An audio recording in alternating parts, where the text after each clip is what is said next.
Entonces, en virtud de esto también en los bancos centrales, de alguna manera, ellos pueden hacer una apuesta un poco especulativa, diría yo, de cómo van a ser el comportamiento de las tasas en el largo plazo.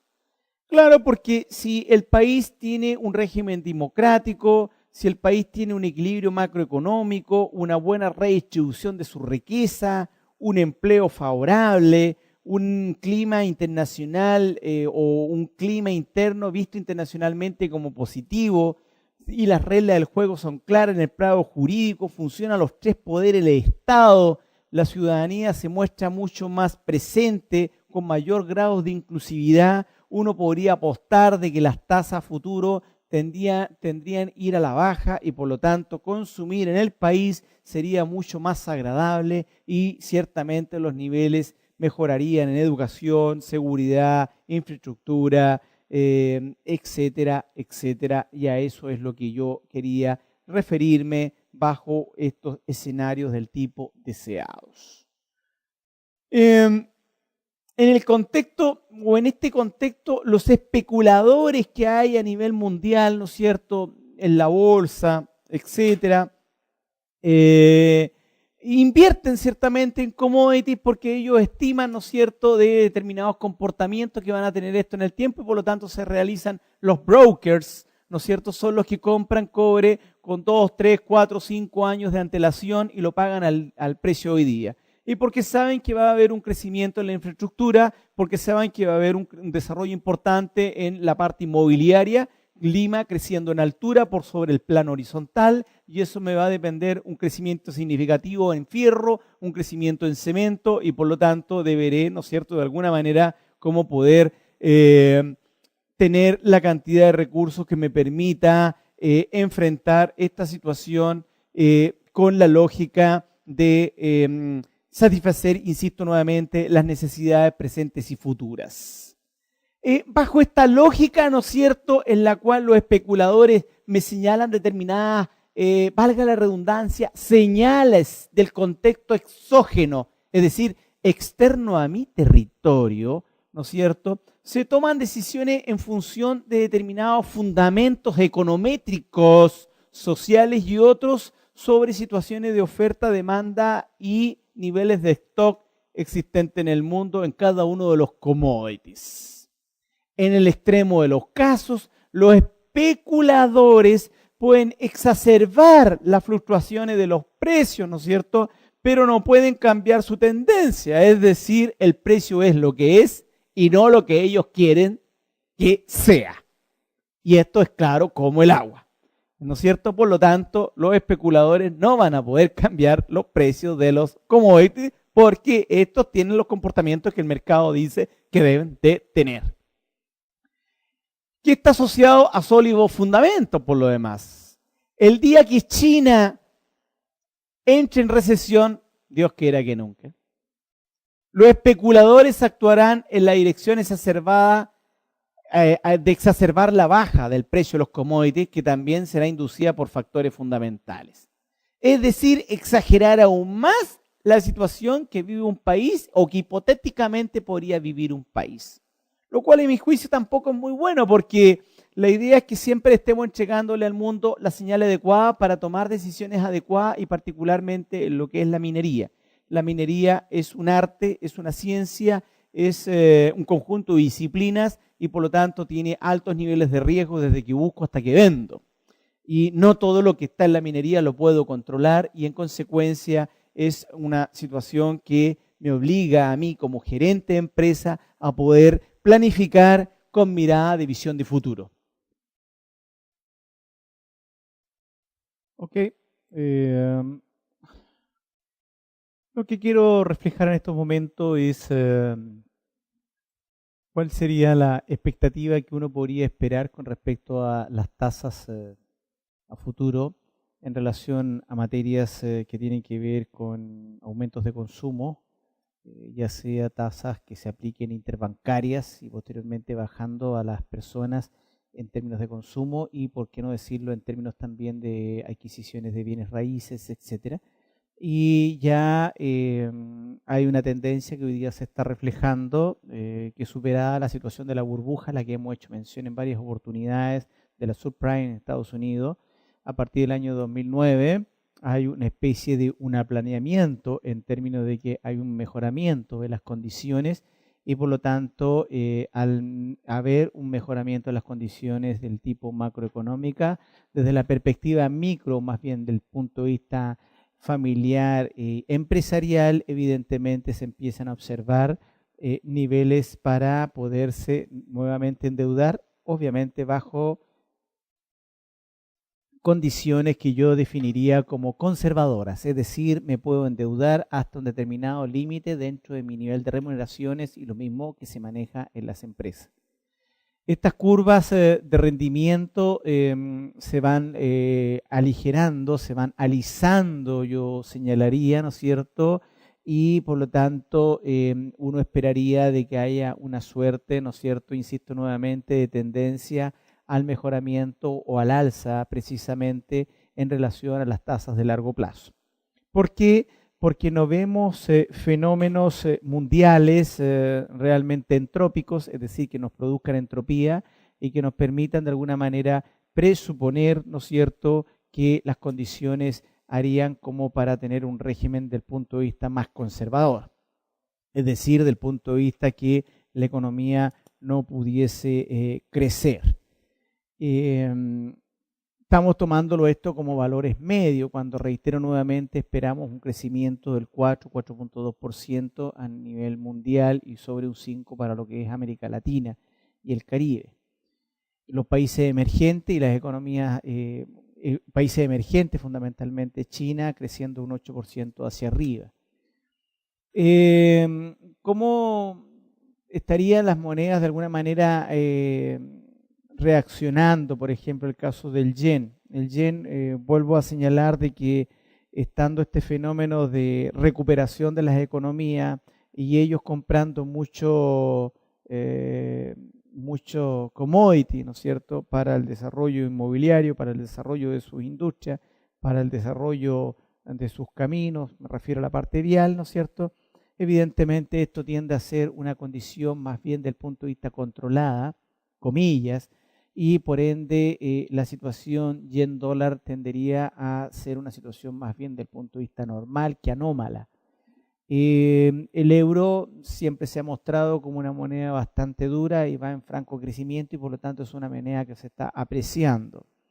La libra esterlina maneja una conducta de un cierto equilibrio y el dólar es una moneda que ha presentado situaciones de apreciación y depreciación. Acá en esta figura uno podría observar que el dólar mantiene una tendencia débil respecto a las principales monedas desde hace varios años, ¿no es cierto? Y las monedas han estado apreciándose, es decir, han ganando valor con respecto a lo que es la situación dólar. Y el dólar, el retroceso del dólar es un fenómeno a nivel mundial, es decir, el dólar ha estado depreciándose y por ende las monedas con las cuales se está convirtiendo se han estado apreciando. ¿Qué factores, por ejemplo, se prevé que podrían perder, ¿no es cierto?, de alguna manera, factores fundamentales que pierdan relevancia en esta materia? El caso del dólar, yo diría que de alguna manera ha perdido el peso específico con el cual lo conocimos, ¿cierto? Y el euro ha estado en un terreno francamente posicionándose, teniendo claro que el euro es una moneda que tiene menos de 10 años en el mercado. Entonces hay que tener claro que se ha mostrado, ¿no es cierto?, con un cierto potencial y que ha sido atractivo, yo diría.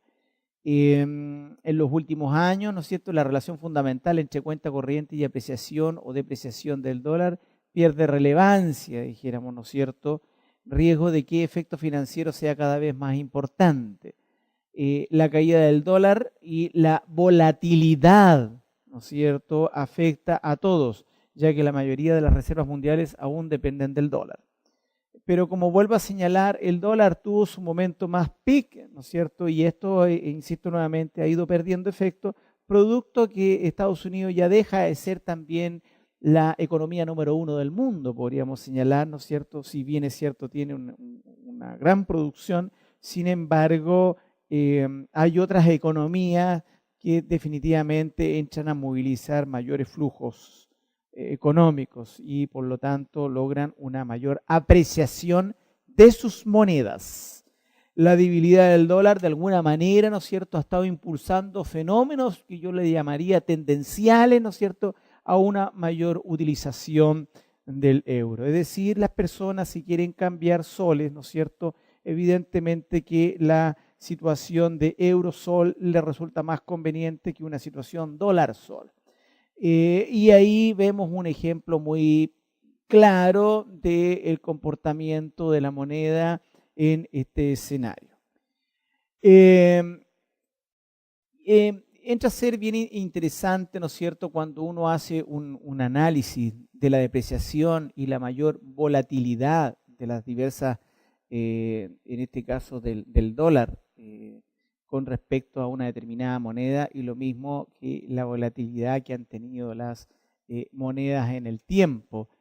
Es una situación que ha generado de alguna manera un cierto cambio en los mercados cambiarios y eso es bastante interesante de poder observarlo, dijéramos. Esta depreciación de dólar, insisto nuevamente, es el peso que ha ido perdiendo la moneda con respecto a otras monedas que se han ido potenciando, ¿no es cierto?, en el tiempo y por ende han tenido una mayor participación también en los mercados. Eso de alguna manera, reitero nuevamente, nos permite asegurar que van a haber conductas crecientes de consumo de euros en el mundo, no tan solo exclusivamente a la zona que tiene que ver con Europa. Cuando nosotros hablamos de la crisis subprime, el inicio de la crisis generó una natural, yo llamaría, volatilidad de los mercados cambiarios. Y insisto nuevamente, lo que allí pasó fue que tuvimos una contracción de la moneda, ¿no es cierto?, norteamericana, que fue una abierta depreciación y una abierta apreciación de las otras monedas. Las monedas más comunes en búsqueda de rentabilidad incluyen a los países como Brasil, Colombia, Turquía e Indonesia, ¿no es cierto? Esta búsqueda ansiosa de rentabilidad se correlaciona con la salida de flujos ante el débil rendimiento de la bolsa norteamericana. Lo explicábamos también en diapositivas anteriores, que al ver una situación poco atractiva, naturalmente que el inversionista minero, que fuese, ¿no es cierto?, va a mirar el mercado exterior como una posibilidad de depositar allí sus ahorros o tener el dinero un periodo de tiempo determinado, dado que la situación interna no le resulte favorable. Entonces ahí evidentemente buscaba otras monedas que fuesen más duras, ¿no es cierto?, y que de alguna manera le permitiera generar o estar dentro de los marcos de la rentabilidad esperable. ¿Qué es lo que uno se pregunta? ¿Qué es lo que uno observaría en los mercados, ¿no es cierto? ¿Para dónde va, ¿no es cierto?, la mirada con respecto a esta situación en particular? Primero que nada, Estados Unidos con la crisis que tuvo, ¿no es cierto?, año 2007, parte 2008, evidentemente que volver a repetir esta experiencia para Estados Unidos es definitivamente traumática, angustiante diría yo, donde bancos definitivamente quebraron y hay otros que quedaron al borde de la quiebra y si no interviene el mismo gobierno es el mayor el número de bancos que entra en este proceso, ¿no es cierto?, de no poder tener liquidez y mucho menos solvencia en el largo plazo. Esa es una situación bastante interesante que uno podría plantear acá. El segundo aspecto es que si bien actualmente las diferenciales ya son positivos para el caso del euro dólar, por ejemplo, el mercado estima que esto ya no se ampliará más en los próximos meses, lo que le hace ganar un cierto modo terreno al dólar. Más que yo diría ganar terreno al dólar, lo que pasa es que el dólar está tratando de recuperar el terreno que le era o que le pertenecía en términos de paridad cambiaria, y de tal manera de no tener una relación muy fuerte a la baja o muy fuerte al alza, sino que un valor que permita, ¿no es cierto?, tener un equilibrio entre la situación de importar como también la situación de exportar.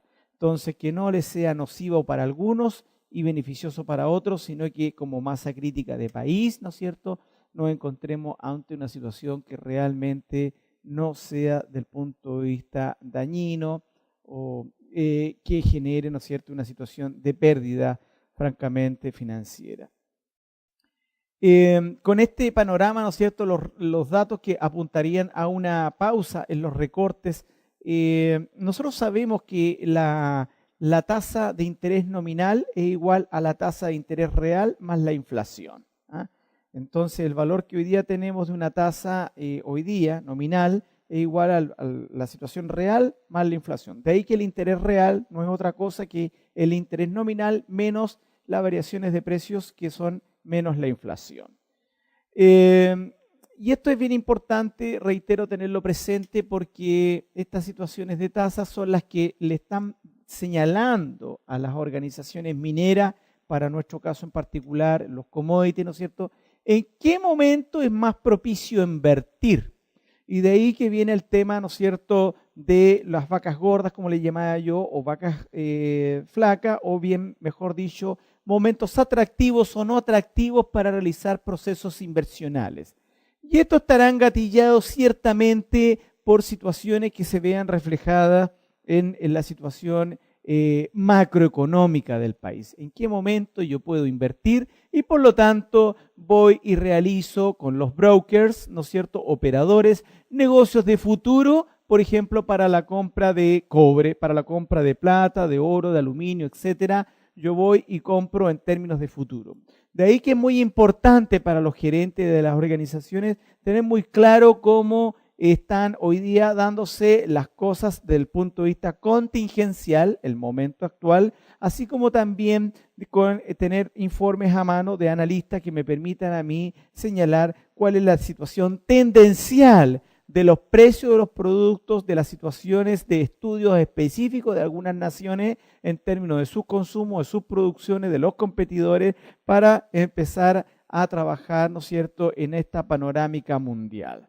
Las situaciones de recorte, yo diría, ¿no es cierto?, en términos de las tasas particularmente, cuando nosotros tenemos que el Banco Central en cada uno de los países son los que están jugando, por así decirlo, con el tema de las tasas, es porque ellos quieren evitar brotes inflacionarios. Entonces, cuando la inflación se nos empieza a escapar de las manos, los precios de los insumos crecen, ¿no es cierto?, y esta canasta de productos que tiene una determinada peso, ponderación, empieza a elevar sus precios, el Banco Central tiene que ir allí, ¿no es cierto?, y compra dólares, vende dólares, compra euro, vende euro en el mercado, ¿no es cierto?, y por supuesto ellos también empiezan a fijar una tasa, ¿no es cierto?, de alguna manera como para poder frenar estas situaciones que se pudiesen dar en términos inflacionarios. Entonces, el mercado en sí le asigna una alta probabilidad de pausa en la próxima reunión, que se le llaman los IPON, que son las reuniones, ¿no es cierto?, que tienen los bancos centrales con respecto a señalar cuál va a ser la tasa que va a regir el próximo mes. Y desde esa óptica entra a ser muy importante porque eso me está dando una pauta de mi nivel de endeudamiento, que si yo lo podría tener conservador, alto o bajo, dado que estoy teniendo alguna alimentación con respecto a esta materia. Finalmente, mucha gente hoy día se está preguntando, muchos analistas se están preguntando si la caída del dólar, ya la famosa depreciación que hemos hablado, se acabó y ya deberíamos tener una situación completamente adversa a ello. La verdad, las cosas es que hay varias lecturas que se han estado registrando en el concierto internacional y emanadas desde los mismos organismos internacionales, que indica de que también acá estas relaciones de paridades va a estar dada por el comportamiento de cada economía en particular. Entonces, en las situaciones en las cuales tengamos situaciones inflacionarias crecientes, allí puede que el Banco, ¿no es cierto?, central eleve las tasas y con ello se produzca una depreciación de la moneda, lo cual iría en contra. Uno podría esperar que lo que ya le ha pasado al dólar no siga pasando más en esa línea, o sea que podríamos tener situaciones de precios o las paridades de dólar u otra moneda podrían estabilizarse o deberían mejorar, pero no deberíamos esperar situaciones más traumáticas que las que yo ya les señalé en términos del año 2007, en términos del año 2008. ¿Cómo reaccionaron las tasas? Incluso la gente se pregunta en América Latina y el Caribe. Cuando uno habla de eso, toma economías bien importantes, como el caso de Brasil, como el caso de Perú, como el caso de Colombia. En realidad, todos los países tienen particularidades y tienen situaciones disímiles. El decir que todas las economías se comportaron igual es simplemente estar ante una abierta falacia. No todas las economías, cuando se produce un shock económico, tienen el mismo nivel de ahorro. No todas las economías tienen el mismo nivel de productividad. No todas las mismas economías tienen el mismo orden financiero que le llamamos la sanidad financiera, del punto de nivel de solvencia, desde el punto de vista de liquidez, desde el punto de vista de inversión, y por qué no decirlo, desde el punto de vista del manejo de las inversiones en el territorio, ¿no es cierto?, las reglas del juego y todo lo que tiene que ver con las políticas sociales propiamente tal. Perú y Brasil lograron la calificación de algunas agencias de inversión, es decir, ¿qué significó? Que fueron los países que estuvieron mostrando números altamente azules. Particularmente yo me atrevería a hablar del caso de Perú porque después les voy a indicar algunos indicadores macroeconómicos donde Perú viene haciendo las cosas bastante bien de hace ya más de 5 años a la fecha de forma persistente. La ha venido haciendo un periodo mucho más que 5 años, ciertamente. Lo que quiero señalar que los crecimientos que ha venido mostrando Perú francamente son altamente destacables y esperaríamos que para este año 2011 debiéramos tener un crecimiento en Perú en términos entre 7 y 8%, incluso lo que yo me atrevería a decir, en virtud de los niveles de inversión puestos en la zona, puestos en el país, ¿no es cierto?, en virtud del consumo registrado y en virtud de la propia balanza comercial que hoy día arroja Perú en términos de exportación versus importación. Entonces, la tendencia a la baja de los spreads de riesgo en los mercados también se revirtió durante los últimos meses, ¿no es cierto?, y poniendo a prueba la fortaleza de los países. Muchos países reaccionaron de manera bastante positiva. Pudimos ver el caso de Chile, en la cual cuando se produjo este shock, ¿no es cierto?, tenía recursos disponibles como para poder sacar al exterior y poder ahorrar en el exterior mientras había esta contracción, ¿no es cierto?, a nivel mundial debido al caso de la burbuja inmobiliaria de los Estados Unidos. Entonces, ¿cómo evoluciona América Latina? La región es una pregunta que uno se hace, ¿cómo ha ido evolucionando, ¿no es cierto?, y particularmente cómo uno podría observar que sería la dinámica de crecimiento. La verdad, las cosas que en cuanto a cifras podemos hablar una infinidad de ellas. Después yo en una especie de taller voy a señalar algunos aspectos que me parece interesantes con respecto específicamente al caso de Perú desde el punto de vista macroeconómico y posteriormente desde el punto de vista de los commodities en sí. Sin embargo, uno podría decir que América Latina, ¿no es cierto?, estuvo creciendo el 2007-2008. Aquí hablo de esos años porque es ahí donde comparativamente tengo información de todos los países. Ojo, de todos los países. Creció del orden del 4,5% aproximadamente en esos 2 años, 2007-2008, ¿no es cierto?, con situaciones de crisis y todo. Panamá lo hizo al 8.6, Perú lo hizo un 7.3. Esto es interesante el caso de Perú porque, insisto nuevamente, porque Perú ya ha venido mostrando persistentes niveles de crecimiento en estos últimos años. Y este ha sido un tema que realmente no nos debiera asombrar, es decir, ha venido haciendo las cosas bastante bien. Argentina un 6.6, Venezuela un 6.2, ¿no es cierto?, Colombia un 5.4, Brasil un 4.7, Bolivia un 4.5, Chile un 4.2, Ecuador un 2.7, México un 2.6. Entonces, Panamá, Perú, Argentina y Venezuela lideran crecimiento con tendencias al alza, ¿no es cierto? Colombia y Brasil relativamente estables. Chile y México serían los más afectados por la desaceleración de Estados Unidos. Manifiestan, ¿no es cierto?, crecimientos, pero no tan groseros como los que he mencionado anteriormente. Esta es una situación bien interesante porque, insisto, esto lo entrega la CEPAL, que es Comisión Económica para América Latina y el Caribe, y en consecuencia uno allí puede observar una serie de estudios con respecto, ¿no es cierto?, a cómo se comportaron estas economías. También es interesante observar en el caso de este organismo, que es dependiente de Naciones Unidas, la CEPAL, ¿no es cierto?, las proyecciones que tiene para los países de América Latina y el Caribe, ¿no es cierto?, en términos de crecimiento y desarrollo propiamente tal. Enfrentar los riesgos de inflación. ¿Qué pasa ahí? ¿Qué pasa con el tema de la inflación? La verdad, las cosas que cada país, insisto nuevamente, tiene sus propias particularidades con respecto a esta materia en términos de su manejo macroeconómico. Y en el caso de Chile, nosotros observamos una tasa de referencia del orden de 6.25, ¿no es cierto?, con respecto a temas de naturaleza inflacionario. Colombia, ¿no es cierto?, llega a 9.75, Perú nuevamente el más bajo en la región con un 5.5, México un 7.5, Brasil un 11.25, ¿no es cierto? Ahora, esto es bien interesante, insisto nuevamente, y me detengo acá porque esto de alguna manera está mostrando que si yo estoy produciendo un bien, ¿no es cierto?, si yo estoy produciendo un servicio, o un producto, mejor dicho, lanzo un producto al mercado, ese producto necesita una serie de materias primas para poder entregarlo. Entonces, los costos se verán afectados a ese producto, dado que he tenido diferentes variaciones sostenidas al alza en los insumos de eso. Entonces, como me han crecido los valores de los insumos para producir una tonelada de mineral, evidentemente que el costo de producir una tonelada de mineral, ¿no es cierto?, me resulta más caro.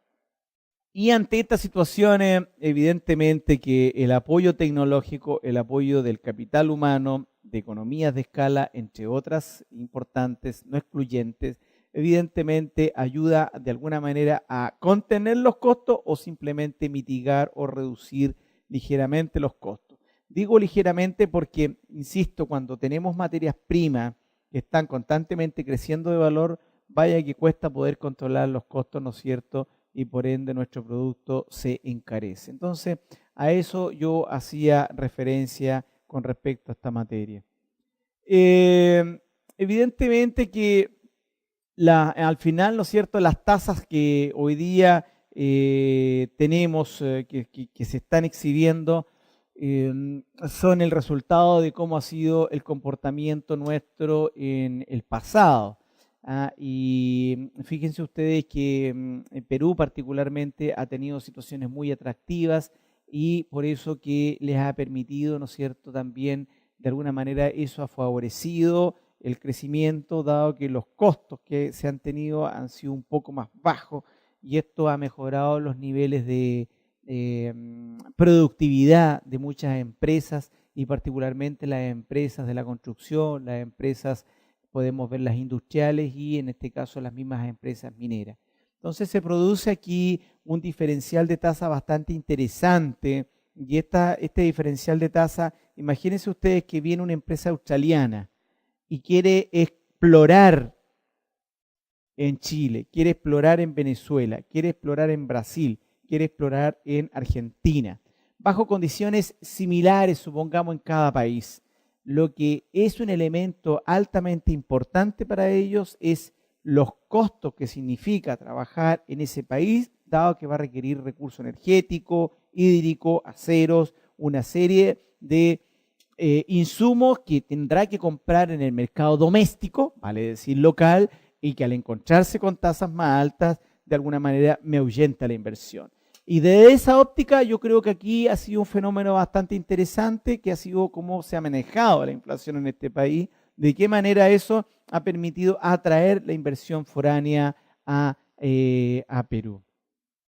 Entonces, finalmente lo que uno podría decir es que la tendencia en los últimos años ha sido al fortalecimiento de las monedas en América Latina. O sea, muchas de las monedas en América Latina, lo que ha estado pasando con ellas es que se han estado apreciando. Definitivamente se han estado apreciando, ¿no es cierto?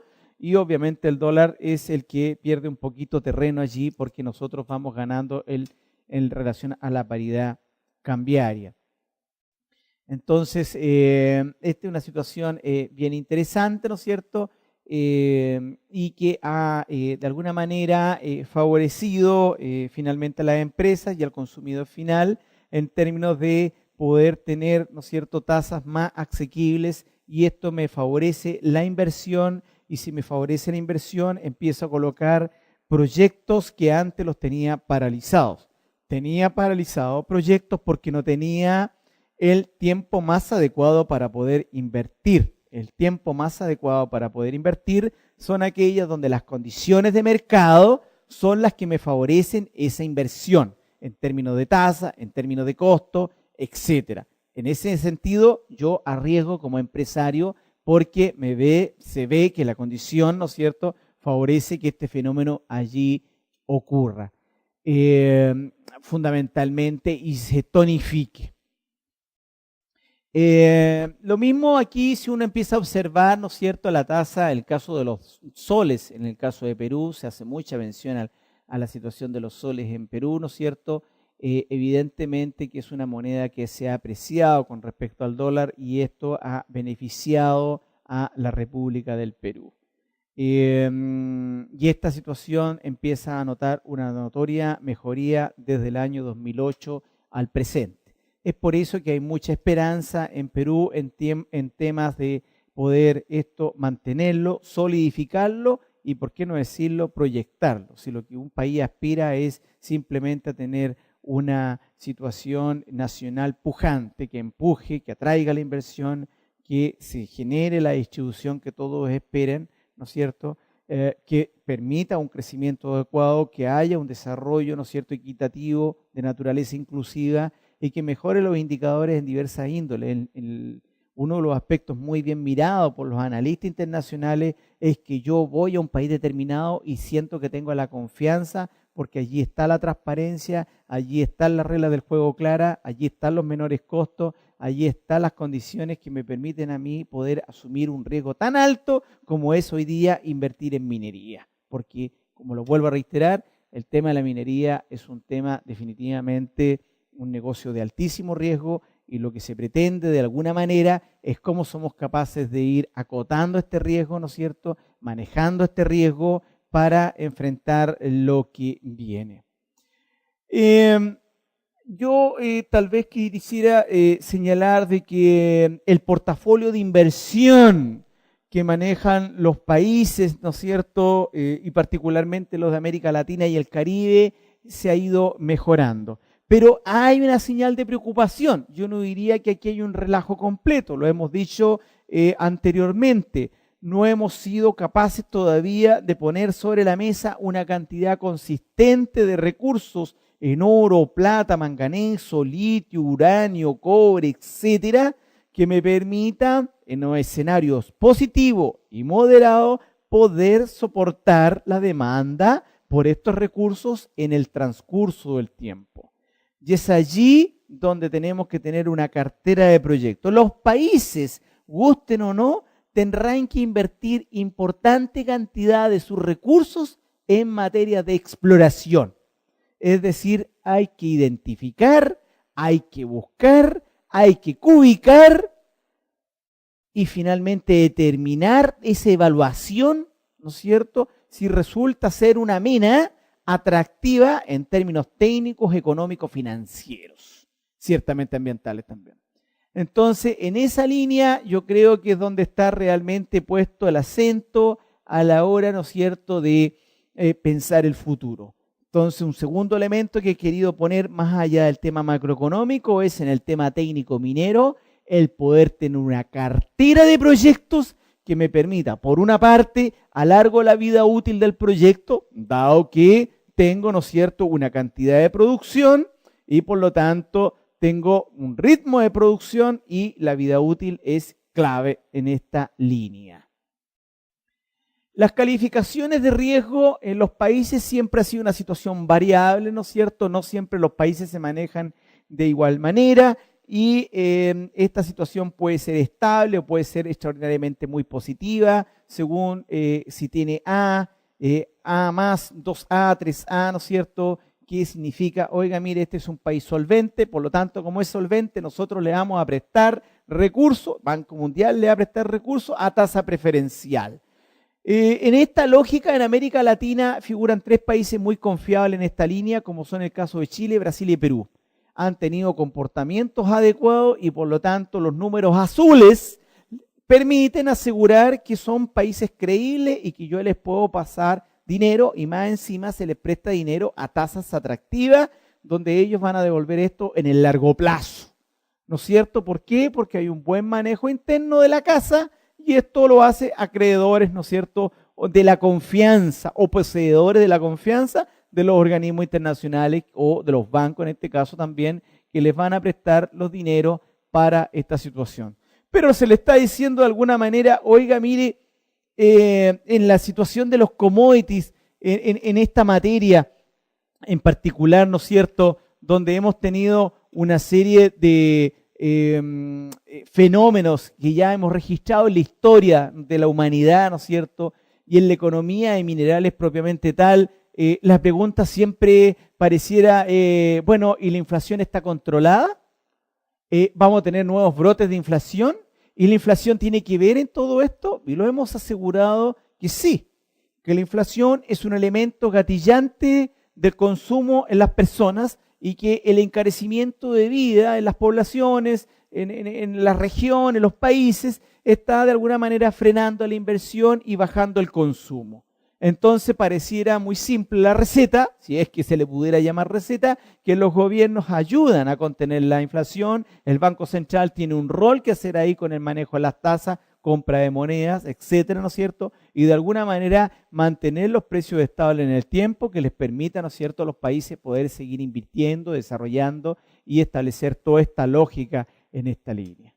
Entonces, el avance del oro se adelanta a periodos de alza en la inflación, ¿no es cierto? El oro en realidad siempre ha sido altamente demandado en el mundo, no tan solo por ser un elemento ornamental, sino que también tiene otros usos, aplicaciones odontológicas, etcétera, y por lo tanto se requiere, a pesar de situaciones inflacionarias que podamos ir experimentando. Los commodities en general, como el oro mismo, ¿no es cierto?, funcionan como coberturas ante la expectativa de inflación. O sea, de alguna manera me pueden dar una señal y lo que yo trato de graficar aquí, que hay una cierta correlación que se ha estado dando entre situación inflacionaria con el oro. Y que es interesante de repente poder observar estas situaciones, ¿no es cierto?, desde el punto de vista de que igual, a pesar de estar estas situaciones de inflación de costo de vida, igual el oro lo necesito ir comprando. Todos los commodities se requieren ir comprando, pero aquí particularmente se hace la mención con lo que se refiere al caso del oro. Entonces, uno podría pensar, bueno, y afectados por estas políticas, en los factores financieros, los flujos de ingresos de los fondos de los commodities, ¿qué es lo que uno podría pensar a futuro en esto?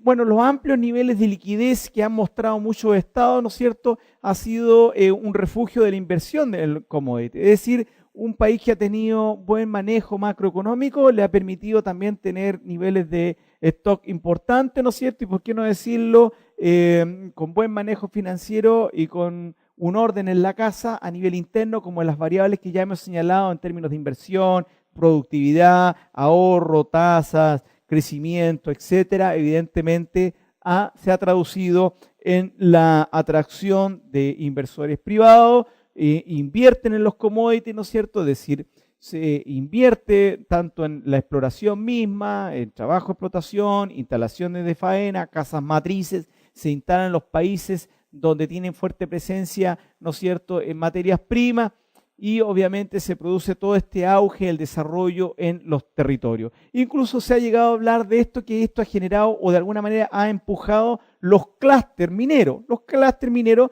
que no son otra cosa que los encadenamientos mineros. Y se producen encadenamientos mineros, ¿no es cierto?, en la medida de que hayan fuerzas que realmente favorezcan que un distrito determinado se desarrolle, o sea, genera mano de obra propia, existen altos niveles de I más D más I, o sea, de investigación, desarrollo e innovación. Estos clústeres mineros están atrayendo innovación constante, se están creando nuevos materiales, se está invirtiendo en investigación, se está dando un paso adelantado con respecto, ¿no es cierto?, a lo que tiene que ver directamente con el manejo del territorio, ¿no es cierto?, desde el punto de vista de favorecer la innovación, favorecer la productividad, favorecer la contratación de mano de obra local, ¿no es cierto? Esto se ha visto, ¿no es cierto?, potenciado cuando hemos registrado mano de obra internacional, capitales internacionales, en un distrito minero nuestro en América Latina, ¿no es cierto?, que presenta condiciones macro atractivas. Entonces allí se ha generado toda una dinámica de encadenamiento productivo muy positivo. Que fíjense una cosa, entre paréntesis, que dos empresas que tradicionalmente competían, muchas veces puede ser una empresa estatal y una empresa privada, ahora se ponen de acuerdo en un distrito para producir, porque han dicho, oiga, mire, no discutamos entre nosotros. Podemos tener diferencia en capital humano, podemos tener diferencia en tamaño, podemos tener diferencia en costo. Pero aquí hay dinero para todos, dado que la demanda está garantizada. ¿Qué significa esto? Que va a haber una demanda que les va a comprar a todos. Obviamente que los diferenciales de utilidades serán en aquellos más atractivos que presenten un margen más importante. Es decir, a un precio X definido y un costo acotado, obviamente tengo un margen atractivo. En un precio definido que es igual, pero con un costo más alto, el margen obviamente me resulta ser menos atractivo. Pero en este clúster, en este encadenamiento, que ejemplo de eso tenemos muchos ciertamente, ¿no es cierto? Y particularmente aquí en América Latina, ha dicho, ¿sabes, señores? Nosotros tenemos commodity en cantidad suficiente para poder exportar y asegurar la compra de ellos. Pongámonos de acuerdo en cómo somos capaces de favorecer la investigación aplicada a la minería. Y por lo tanto mejoremos los procesos de óxido, mejoremos los procesos de óxidos, mejoremos la lixiviación, mejoremos la electroobtención, mejoremos los procesos de concentración, mejoremos las tecnologías, la maquinaria, etcétera, que estamos utilizando, capacitemos a nuestro capital humano, démosle la posibilidad que el capital humano pueda optar a posgrado, es decir, queremos dar un salto cuántico, ¿no es cierto?, en este distrito, porque allí estarían dadas ciertas características que están de alguna manera favoreciendo estos procesos dinámicos en el territorio. Una variable más allá del consumo interno, más allá de la balanza comercial, que realmente empuja el Producto Interno Bruto de un país es efectivamente la inversión, y particularmente la inversión extranjera. Pero para eso, lo hemos dicho, tenemos que tener un marco jurídico que me dé las reglas del juego claras, estables, justas y transparentes. El deterioro esperado de los términos de intercambio, dado el incremento de los precios de importaciones, deterioraría la balanza de cuenta corriente principalmente en el caso de Chile y Perú. Esto significa que las materias primas que estamos adquiriendo, si siguen aumentando de valor, de alguna manera hace que el negocio pierda atractivo. Eso es lo que, entre ello, por ejemplo, el caso del costo del petróleo. El costo del petróleo, para países netamente exportadores entra a ser un gran negocio, pero para la mayoría de los países del mundo entra a ser un problema porque esto me detona sobre, o gatilla, mejor dicho, sobre lo que es el transporte y finalmente todo. Prácticamente está detonando sobre todas las actividades humanas.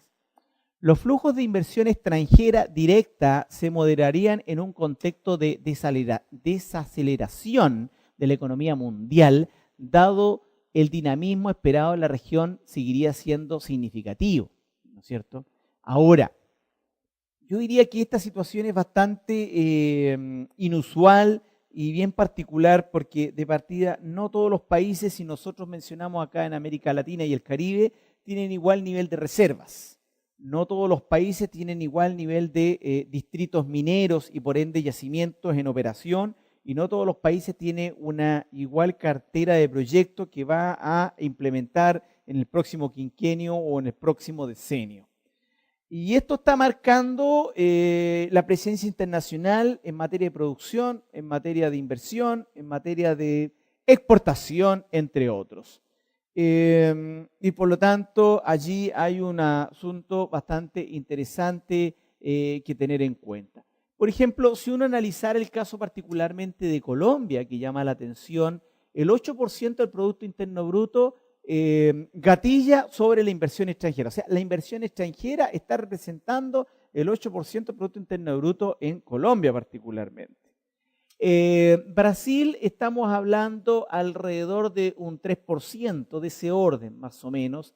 En el caso de Chile también del orden de un 3%, México un 3% y Perú ya un poquito más grosero con un 5%.